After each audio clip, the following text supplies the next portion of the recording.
सर्वात प्रथम आपल्या जुन्नर पोलीस स्टेशनचे पोलीस निरीक्षक किरण अवचर साहेब यांच्यासाठी टाळ्या. साहेब, तुम्ही थोड्याच दिवसामध्ये तुमचं प्रमोशन होणार आहे आणि तुम्ही DSP होणार आहे, त्याबद्दल तुमचं अभिनंदन. पण ह्या काही प्रश्नांची उत्तरे जी आहेत ती तुम्हाला द्यावी लागतील. ती प्रश्नही तसंच आहे, कारण की 2 दिवसापासून जे आपल्या जुन्नर तालुक्यातील खामगाव गावामध्ये जे प्रकरण गाजतं आहे त्या प्रकरणाबाबत साहेब, मॉब लिचिंग जो प्रकार जो म्हणतात की समूहाने एखाद्या व्यक्तीवर हल्ला करणं, त्याला त्याच्या डोक्यावरती दगडे मारण्याचा प्रयत्न करणं, सर्वांनी मिळून त्याला मारणं, हा किती भयानक प्रकार होता. आणि त्या मुलाला मारहाण झाली, सगळा हल्ला झाला, मॉब लिचिंगचं प्रकरण घडलं. पण साहेब तुम्ही, अवचर साहेब, तुम्ही तो गुन्हा ज्याला मारलं त्याच्यावरच 307 म्हणजे हत्येला प्रयत्न केल्याचा गुन्हा आपण दाखल करून घेतला. आणि तो मुलगाच नव्हे तर त्याचे वडील आणि त्याचा जो दुसरा भाऊ आहे मयूर नावाचा, त्याला देखील तुम्ही आत टाकलं. त्याबद्दल तुमचं धन्यवाद. यासाठी ह्या टाळ्या आहेत. खूप चांगलं काम केलं. गोरगरिबांवर तुम्ही आतापर्यंत अन्याय केले, हा पण अन्याय केला, त्याबद्दल तुमचं पुन्हा एकदा धन्यवाद. झालं असं की गेले अनेक दिवसापासून बघतोय का आपण जुन्नर तालुक्यामधले हे जुन्नर पोलीस स्टेशन आहेत, हे किरण अवचर साहेबांचं वय जवळजवळ 58-57 असेल. आणि आता ते याला आहेत, काय म्हणतात त्याला, आपल्या रिटायरमेंटला. आता या रिटायरमेंटच्या याच्यामुळं ह्या साहेबांचा विषय असा आहे, रिस्क घ्यायची नाही. जर एखाद्या नेत्याने फोन केला का हे साहेब मागचा पुढचा काही विचार न करता गुन्हा दाखल करतात. मला आता काही उदाहरणं द्यावीशी वाटतात. झालं असं, पाठीमागं तुम्हाला माहिती असेल जे प्रकल्प अधिकारी होते देसाई नावाचे, ते त्यांच्यावरती ह्याच PI असताना जुन्नर पोलिसामध्ये विनयभंगाचा गुन्हा दाखल केला होता वर्ग 1च्या अधिकाऱ्यावर. आणि तो असा गुन्हा दाखल होता का त्याच्यामध्ये ती घटना घडलीच नव्हती. आणि ज्यावेळी आता ही उपरती झाली त्यावेळी आता ह्याच जे गुन्हा दाखल करणारे किंवा करून घेणारे म्हणता येईल जे किरण अवचर आहे, त्यांनी त्या जुन्नर पोलिसांनी कोर्टामध्ये असा स्टे दिला का हा गुन्हा घडला नव्हता. आणि मग कोर्टामधून आता ते जे आहेत आरोपी करण्यात आलेले ते देसाई, त्यांना या गुन्ह्याच्या चार्जमधून मुक्त करण्यात आलेले. घटना अशी आहे की परवा जो गुन्हा घडला तर ती जी त्या मुलाची आई होती एकटीच होती.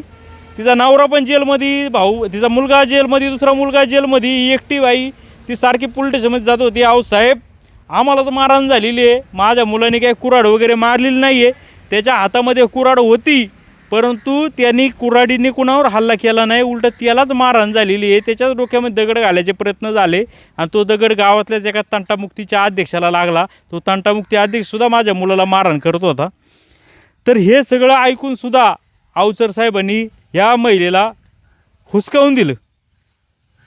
काय म्हटले का तुमच्या मुलाच्या हातात कुऱ्हाड होती आणि तुमच्या मुलानेच कुऱ्हाडीने वार केला आहे. पण मात्र ज्याला म्हणतात ना, सत्य जे आहे त्या सत्याला त्रास होईल, त्याला किती नाना पद्धतीचं सहन करावं लागेल, परंतु ते सत्य कधी ना कधी बाहेर येईल. आणि देवाची कृपा, एक व्हिडिओ व्हायरल झाला आणि त्या व्हिडिओमध्ये चित्र स्पष्ट झालं का हा मुलाच्या हातामध्ये कुऱ्हाड होतीच, परंतु कुऱ्हाड अजिंक्य घोलप नावाच्या एका पदाधिकाऱ्याने, एका राजकीय पक्षाच्या, त्यांनी काढून घेतली. आणि काढून घेतल्याच्यानंतर हा जो मॉब आहे हा तुटून त्या मुलावर पडला. एकट्याला प्रचंड अशी मारहाण झाली. आणि या जमावाचा उद्देश या मुलाला नुसतं हाताने मारहाण करणं नव्हतं, त्याला गंभीर इजा करायचा होता. त्याच्यामध्ये जो एक वयोवृद्ध माणूस आहे त्यांनी जो दगड घेतला, इतका मोठा दगड, आणि तो मारायचा प्रयत्न केला, पण त्या मुलाला न लागता तो त्या तंटामुक्ती अध्यक्षाला लागला. आणि ह्या लोकांनी असं कुंभाड रचलं की दगडाने तो व्यक्ती जो जखमी झाला होता तंटामुक्तीचा अध्यक्ष, त्याला ह्या मुलांनी जो प्रसाद कोकणे नावाचा आहे त्यांनी कुऱ्हाड मारली. आणि पोलिसांनी जसाच्या तसा गुन्हा दाखल करून घेतला आहे. आणि 307चं प्रकरण लावलेलं आहे. 307 म्हणजे हाफ मर्डर. त्याच्यामध्ये त्याचे वडील तिथं नव्हते, वडिलांनाही आरोपी केले. त्याचा भाऊ तो भांडणं सोडवायला गेला होता, त्या भावाला देखील त्या ठिकाणी जमावाकडून मारहाण झाली. तो पण व्हिडिओ येणार आहे, तर त्याच्यावर देखील गुन्हा दाखल केला. तर माझं असं म्हणणं होतं की साहेब आपण हे अतिरेक का करताय. तर माझी पोलिसांना वरिष्ठ अधिकाऱ्यांना अशी विनंती आहे की हे जे अवचर आहेत PI बेजबाबदार निष्क्रिय असे अधिकारी आहेत. हे बघा, गैरधंदे दारूचे मटकेचे हे कुणी बदल करू शकत नाही, ही सिस्टमचा भाग आहे, हे चालू राहतं. परंतु यांच्या काळामध्ये इतके गैरधंदे 2 नंबरच्या धंद्याला म्हणजे इतकं हे आलं आहे का ते काय म्हणतात, आपण जसं गोव्याला जातो जागोजागी दारूची दुकानं दिसतात तसं जुन्नर म्हणजे जुन्नर पोलीस स्टेशनचा जो पश्चिम भाग आहे ते गोवा झाले. कारण की चौकामध्ये जिथं गावामध्ये किराणा मालाची दुकान नाही पण दारूचे धंदे ते बिनबोबाट सगळं आहे. मी काय म्हणत नाही, सगळं चालू आहे, ते सिस्टमचा भाग आहे, ते बंद नाही होऊ शकत. परंतु गोरगरीब ह्या अधिकाऱ्यांचा असा विषय आहे का हे आता रिटायरमेंटला आलेलं आहे आणि हे इतका दबाव लोकांचा घेतात का समजा एखाद्या नेत्यांनी फोन केला ह्याच्यावर गुन्हा दाखल करा, गुन्हा दाखल करायचा तर त्याची काही म्हणजे मागचा पुढचा विचार न करता हे अधिकारी हे जे अवचर आहेत थेट गुन्हा दाखल करतात. त्याच्यामुळे कोणाचा संसार उद्ध्वस्त होईल, कोणाचं आयुष्य उद्ध्वस्त होईल, कोणाचं करिअर उद्ध्वस्त होईल, कोणाचं जीवन उद्ध्वस्त होईल, त्यांना यांची काही घेणे देणं नाही. तुम्ही मागं पाहिलं असेल येणेरे गावची हकीकत, त्या व्यक्तीला कुत्रं चावलं म्हणून तो गेला होता आणि त्याला ते लक्षणं दिसत होती. तर त्या डॉक्टर असलेल्या नवशिक्या पुरीनी त्याचा भाऊ कोणतरी मंत्रालयामध्ये त्याला फोन फिरवला, त्यांनी अख्खी लोक तिकडची जी आहे नातेवाईक पाठवली आणि त्या रुग्णाला इतकी मरणाची मारहाण केली, इतकी मारहाण केली की तो बेशुद्ध झाला. जवळपास महिनाभर याच्यामध्ये होता हॉस्पिटलमध्ये. तर ह्या अवचर यांनी वरून तो कोणतरी मंत्रालयातला आहे, कोणतरी मोठा माणूस आहे, त्यांची गावामध्ये ताकद जास्त आहे म्हणून उलटा गुन्हा त्या रुग्णावर दाखल केला का यांनी विनयभंग केला होता म्हणून, आणि हा मोटरसायकलून पडलाय म्हणून. आणि सगळं त्यांच्या डोळ्यात देखत, पोलिसांच्या डोळ्यात देखत झालं होतं, CCTV देखील आलं होतं. महिनाभरानंतर आपण बातम्या लावल्याच्या नंतर मग यांनी गुन्हा दाखल करून घेतला. आणि आताही तसंच झालं. ज्यावेळी हा गुन्हा ही जी घटना घडली का हे दगडांनी झालेला प्रकारे, त्यावेळी या अवचर यांना उपरती सुचली आणि त्यांनी खामगाव गावातल्या 17 लोकांच्या विरुद्ध गुन्हे दाखल केले. हे बघा, परत सुद्धा काय केलं यांनी अवचरांनी, त्या मुलावर केला 307. आता हे क्रॉस दाखवायचे म्हणून ह्या जो जमाव होता, हा मॉब होता, ज्यांनी दगडी मारायचा प्रयत्न केला, डोक्यात दगडी घातल्या एकमेकांच्या, त्यांच्यावर फक्त 324 जे जुनं कलम आहे IPCतलं जे बेलेबल आहे ते कलम लावलं. अतिशय बेजबाबदार कारभार आहे. म्हणजे पुन्हा एकदा ह्या लोकांना वाचवायचं काम ह्या अवचर यांनी केलेलं आहे. एक नाही तर अशा अनेक प्रकार आहेत. म्हणजे त्यांचं कसं म्हणणं आहे का बाबा काय मी जबाबदार नाही, पोलीस जबाबदार आहेत.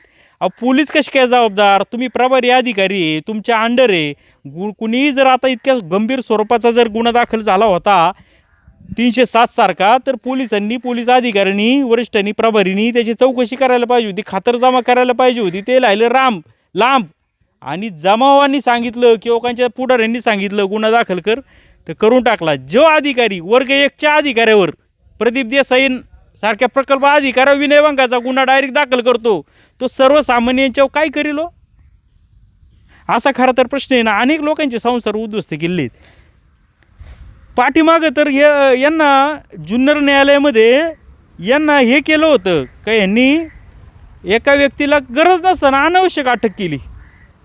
बळच अटक करायची. ज्याला अटक करायचं आहे ते मोकाट सुटतात आणि ज्यांना नाही, ज्यांचा एखाद्या पुढाऱ्याने फोन केला याला जरा आत टाका, तर हे लगेच आत टाकणार. तर ते कोर्टाने यांची कान उघडणी केली होती आत्ताच 3-4 महिन्याचा प्रकार आहे. तर अतिशय बेजबाबदार आणि इतके गुन्हे दाखल होतात, चोरीचे होतात, कशाचे होतात, अजिबात एकाही गुन्ह्याची रिकव्हरी नाही, का शोध नाही. LCBचे काय अधिकारी आहेत बिचारे, ते आपले जीवाचं हे करून इकडे तिकडे ते गुन्हे उघडकीस आणतात आणि ते सगळं चोरबीर पकडून आहे ते यांच्या ताब्यात येतं. हे करतच काही नाही. आणि असं नाही आहे का माझं काय म्हणणं काय पोलिसांच्या विरोधात माझी अजिबात तक्रार नाही आहे. कारण की हे जे अधिकारी आहेत अवचर यांच्याबद्दल तक्रार आहे, हे काही सर्वसामान्य लोकांना त्रास द्यायचाच विषय नाही आहे. हे पोलीस जे कर्मचारी आहेत त्यांचंसुद्धा खच्चीकरण करतात. झालं असं की नगर परिषदेची निवडणूक होती जुन्नरच्या, त्याच्यामध्ये एक नेता आहे सत्ताधारी पक्षाचा, ते आले आणि त्यांचा इथं नगर परिषदेच्या निवडणुकीशी काही संबंध नाही आहे. तर ते त्या निवडणूक जे जिथं मतदान होतं आहे त्या मतदान केंद्रामध्ये सारखं ये जा आणि मतदारांवर प्रभाव टाकण्याचं काम तर ते नेते करू लागले. त्यावेळी एक महिला कॉन्स्टेबल आहे, अतिशय चांगली ती महिला कॉन्स्टेबल, ती मुलगी काम करत होती आणि हे जे सारखे ये जा हे कार्यकर्ते करत होते, तर त्यांना हिने थांबवलं का साहेब आपण कोण आहात, तुमच्याकडे इथं काय इथं ओळखपत्र नाही, तुम्हाला इथं आतमध्ये येता येणार नाही, तुम्ही काही येऊ नका. तर तिचं हे बोलणं ह्या त्या नेत्याला आणि त्या बाकीच्या कार्यकर्त्याला जिवारी लागलं आणि तो नेता त्या मुलीसंग अतिशय उद्धट बोलू लागले आणि त्या मुलीचा जाहीर अपमान झाला. तर हिने काय केलं, अवचर साहेबांना सांगितलं की साहेब असं असं मी माझी ड्युटी निभावते आणि हे सारखे आतमध्ये करतात, मी त्यांना हे करायला गेले ते माझ्याशीच वाद घालायला लागलेले आहेत किंवा मला धमकी द्यायला लागले, तू ओळखलं का मी कोण आहे, आमकाय तमकाय वगैरे वगैरे. तर अवचर साहेबांनी ही परिस्थिती समजून घ्यायला पाहिजे होती, काय योग्य ती करायला पाहिजे होती. यांनी काय केलं माहिती आहे, काय केलं माहिती आहे का, त्या मुलीलाच ओरडले, कॉन्स्टेबल मुलीला. तिला म्हणले या नेत्याची माफी माग, तू कसं काय आणलं हे केलं, कसं काय अडवलं. अहो त्या मुलीचा इतकं म्हणजे मला कळलं की ती मुलगी एकदम याच्यामध्ये गेली, म्हणजे अन्याय झाल्याची भावना. आणि साहेब पण आपले जे वरिष्ठ अधिकारी त्यांनी आपल्याला धीर दिला पाहिजे, ते खच्ची करावं लागले. हा विषय SP साहेबांपर्यंत गेला आणि SP साहेबांनी काहीतरी कान उघडणी देखील या साहेबांची केली. म्हणजे गुन्ह्याची उघडकीच करायचे प्रमाण तर झिरो आहे या सगळीकडं. हे काय ड्रग्सचं सगळं माहेरघर झाले जुन्नर शहर किंवा परिसर. आणि बिबचं तर विचारू नका, इतकी जनावरं कापली जात आहेत, काय सगळं चाललं आहे, सगळं यांच्या डोळ्या देखत होतं आहे. परंतु हे कधी अक्षरही बोलत नाही, कारवाई देखील करत नाही. पाठीमागं एक कारवाई झाली होती, ती फक्त त्यानंतर अजूनही काही कारवाई नाही. तर किती लोकांचे आयुष्य उद्ध्वस्त करणार. तुम्हाला DYSP व्हायचं आहे म्हणजे काय, का तुमच्या काळामध्ये एखादा गंभीर गुन्हा नाही दाखल झाला पाहिजे, वादग्रस्त विषय नाही झाला पाहिजे, म्हणून जो माणसं जास्त आहे त्यांचं ऐकायचं आणि गोरगरिबांवर अन्याय करायचा. अहो हे काय आहे, कायदा काय तुमचा स्वतःचा नाही आहे, कायदा घटनेने लिहून दिलेला आहे, IPC कलम आहे त्याच्यासाठी. ते तुम्हाला पदाव कशासाठी बसवले, जो कायदा मोडेल त्याला धाक दाखवण्यासाठी, काय गरिबावर अन्याय करण्यासाठी. असे कितीतरी गोरगरिबावर तुम्ही अन्याय केलेले साहेब. आणि काय करता तुम्ही, हे तुम्हाला जे पद दिले न्याय द्या ना.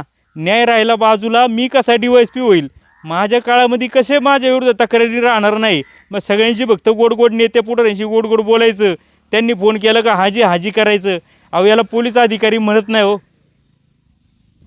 मला सांगा आता त्या याचं कोकणी परवा राख जेलमध्ये काय करायचं, त्यांनी कुठं जायचं, कसं त्यांना जामीन मिळणार. डोळ्या देखत दिसतंय ना. बरं रिपोर्ट काय आले, अजून मेडिकलचा रिपोर्ट यायचा आहे, काय आले काय नाही आलं, ब्लंट ऑब्जेक्टने हल्ला केला आहे का शार्प आला आहे ते तरी कळलं आहे का, धडधडीत व्हिडिओ दिसतोय ना.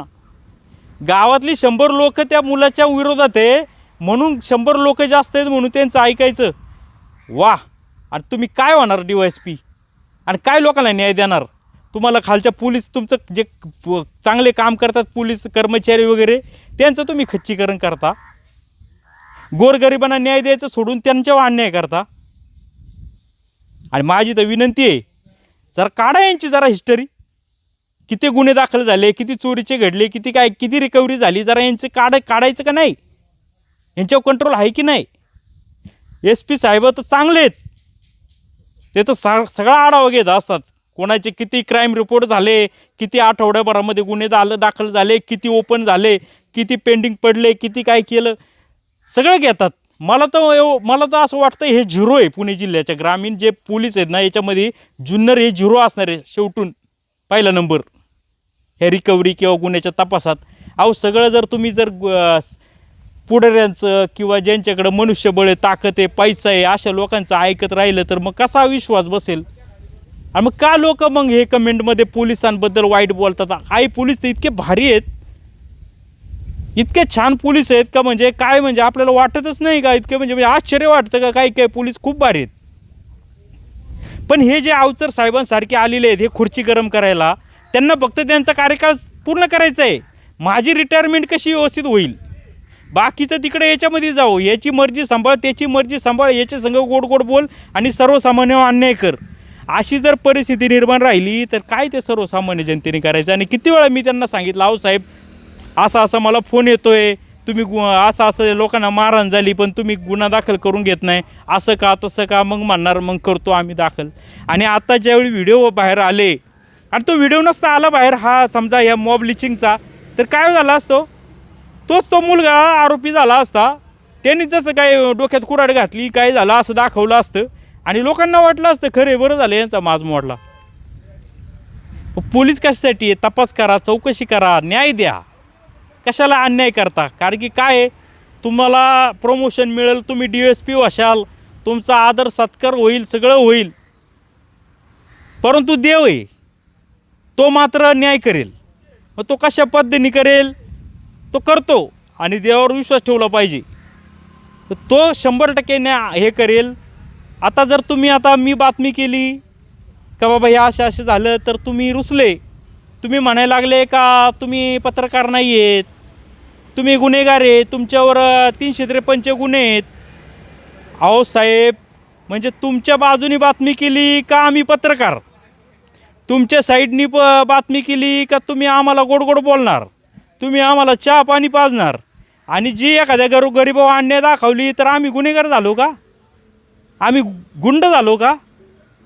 अहो आम्ही गुंड जर असेल तुमच्या लेखी तर आम्हाला अभिमान आहे, आम्ही ठीक आहे गुंड आहे, चला गोरगरिबाची बाजू घेतली म्हणून. पण तुम्ही कोण आहेत? सरकारी पगार घेता, सरकारी अधिकार वापरता, कोणासाठी वापरता?